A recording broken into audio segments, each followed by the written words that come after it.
How'd you get good at this? Honestly, I made a lot of mistakes. That's the secret? Just fuck up. It might be, fuck up. I think as I started early, I got my skill set up really quick, and then started to feel like I was really the best, Like at all these really good places, I really was the best cook. And then I started at this really great place as a commie, and this other chef started the same day as me. And I thought we were competition, but really we weren't. Like, he was better than me, much, much better than me. He worked harder and faster than I ever could. And it was the first time I realized that I wasn't the best, and I was never gonna be the best. So I started looking at it like it was a good thing. Like, at least I knew who the best was now, and I could take that pressure off myself. And the only logical thing to do was to try and keep up with him. So I never left this guy's side. And you got better. Oh, mate, I got better than I ever thought I possibly could be, just from trying to keep up with him. No, I think at a certain stage it becomes less about skill and it's more about being open. Open? Yeah, to the world, to yourself, to other people. Most of the incredible things I've eaten haven't been because the skill level is exceptionally high or there's loads of mad, fancy techniques. It's because it's been really inspired. I like that. You can spend all the time in the world in here, but if you don't spend enough time out there, Right. Helps have good people around you too.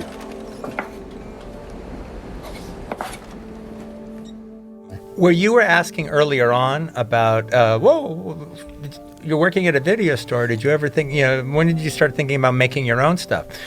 Well, I was thinking about making my own stuff for like a long, long, long time, but these guys were actually doing it.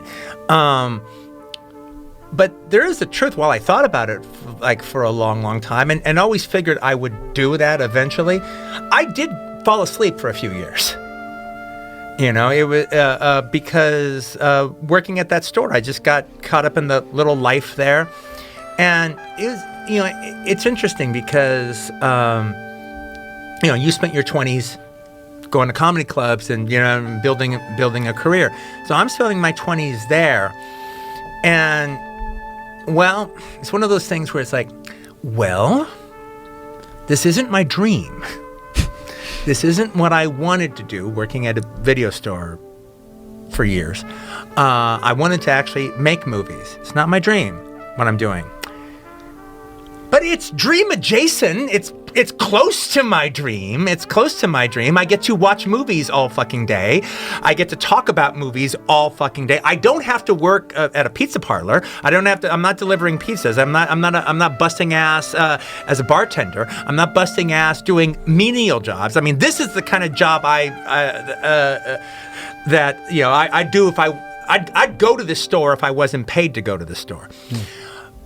So it's like, but for a couple of years, it did put me to sleep.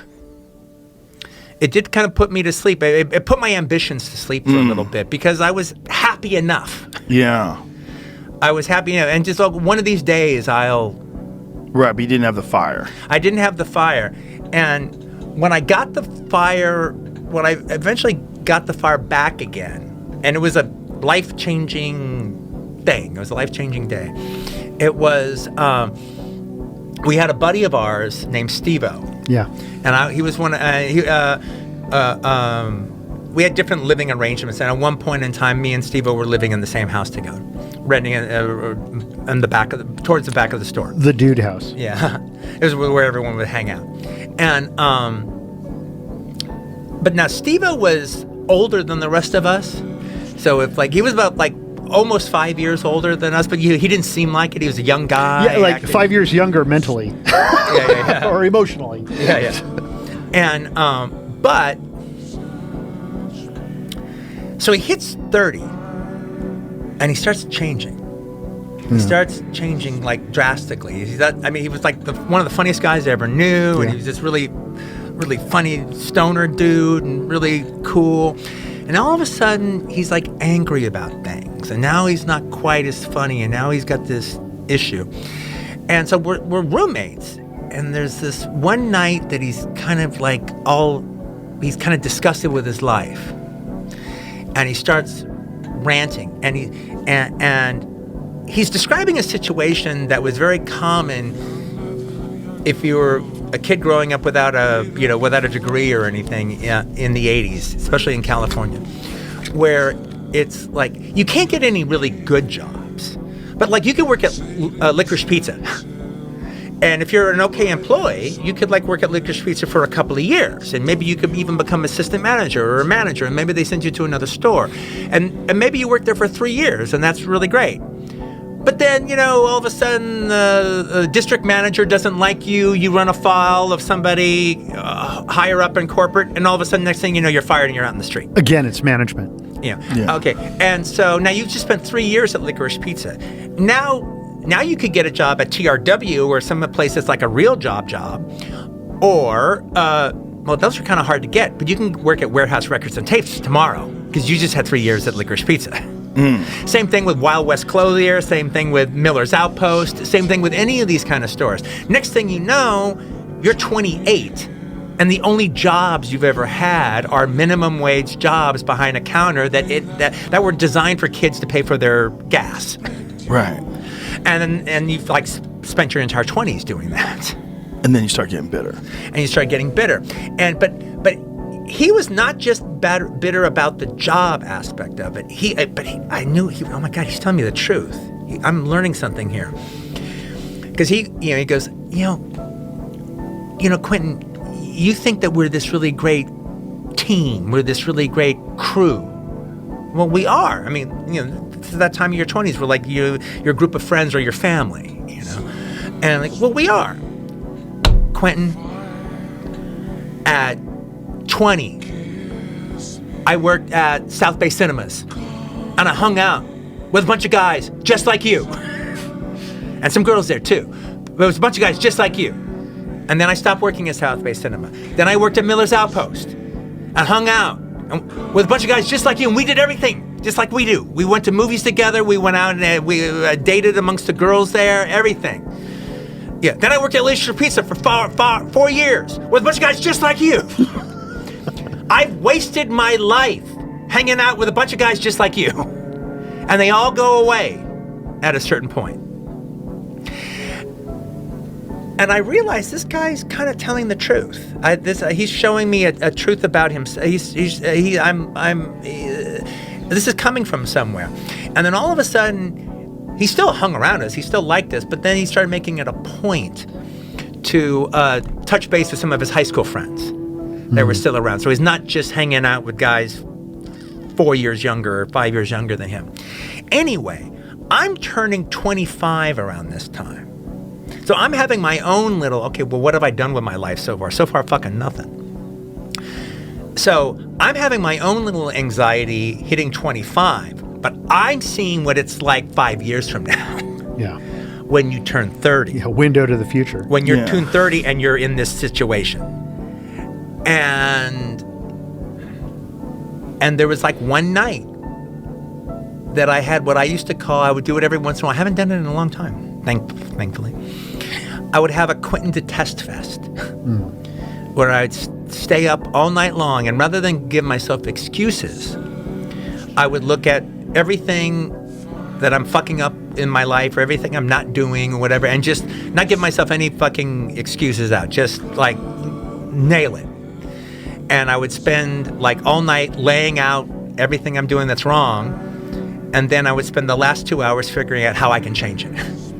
And as opposed to just doing it and then going to get some sleep and then you forget about it and fall back into your routine, I decided to change my life. And I was like, look, the problem is that I'm living in the South Bay, and even though I drive to Los Angeles, I got to not worry about this job anymore. I got to just move to Hollywood. I got to get involved there. I got to meet other people that are in the business.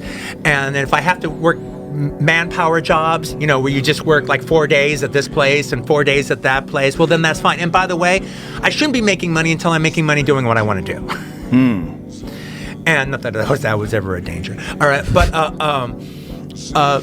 then the next thing I knew, I moved out of the South Bay, and then I couldn't move into Hollywood. I couldn't afford Hollywood, but I could afford Koreatown, and that was close enough. And literally the minute I kind of moved out there, I met a guy who wrote low-budget horror movies, and then through him, I met other guys that wrote low-budget horror movies, and this guy who directs a few low-budget horror, and this guy who produces a couple. But you meet one person, and that introduces you to 3 other people. Now, all of a sudden, I actually knew people who were actually making movies. And the other thing about it was like, also, well, if these guys can do it, I can do it. Because they weren't too special. Right. Yeah. That's the weird realization that you end up having. Yeah. And then literally, it wasn't like everything changed, but like within a year and a half from moving out of the South Bay and moving into the Hollywood area, within a year and a half, I was finally able to make a living as a writer. Getting like a $7,000 for this rewrite on the script over here, $4,000 for this polish over here, another $10,000 for this rewrite over here. Well, shit. I mean, I would make $10,000 a year through all my 20s before that point. So if I can make $15,000 from writing, oh my God, that was the greatest thing in the world. Wow. But it just takes being around people that are actually doing it, so you realize it's possible. Well, it's the realizing it's possible, but it's also a situation where it's like, as opposed to talking to your buddies about comedy in Minnesota, your buddies who like comedy. No, you're at the comedy store and you're dealing with comedians every fucking night. Yes. And you're in the place where the shit happens, and you're hearing how the laughs work. But also, like, what's going on. Oh, Caroline's Comedy Hour is doing tryouts for this. Yeah. And, Chuckles is doing this thing or that thing. Oh, and there's this sitcom going on. There's the funny neighbor guy. Yeah. At any moment, you're plugged in. Yeah, at any moment, there's a circle of people rising in any industry. Yes. And it's just a matter of finding those people, and those people will all gravitate towards the same things. Yeah. Yeah, and they have the thing where it's sort of like, hey, Benny, we have a spot for you that could be really, I can't do it, but my friend Joe could do it. How about we giving Joe a chance? Yeah. Okay, will you back Joe up? Yeah, I'll back Joe up. Okay, yeah, let's call your friend Joe. Can he be down here at 9? Yeah, he can be down here at 9. Well, that's how you get a fucking gig. I'm 20 years old and I don't know what to do with my life. My dude, you know how young that is? No one's got it figured out at that age. You're not supposed to have it figured out. You're not even supposed to have 10% of it figured out. You're just supposed to know motion, be active. That's it. That's all you're doing is practicing for the big game, right? Whether it's a degree, what you're learning, what you're studying, you just got to go do it so you're active. So when you do switch to your future career, you're going to be active. You're not going to freeze. Now, if you're frozen, not in school, no work, no nothing, just feeling bad for yourself, you're not active. And it's the opposite of masculine. That's passive. That's like you're letting the world, like, you're just passively taking it. That's it. Another thing is like finding your passion and stuff. Dude, you already know what your core is, bro. Like when you're not with your friends, what's your search history tell you? If it's all gaming, that's not your passion. But there's certain topics that make you there's certain topics in your life that you study for free. That's your passion, right? And don't worry about it paying you, right? Worry about mastering it. There's never been anyone in history who's mastered something and didn't get paid for it.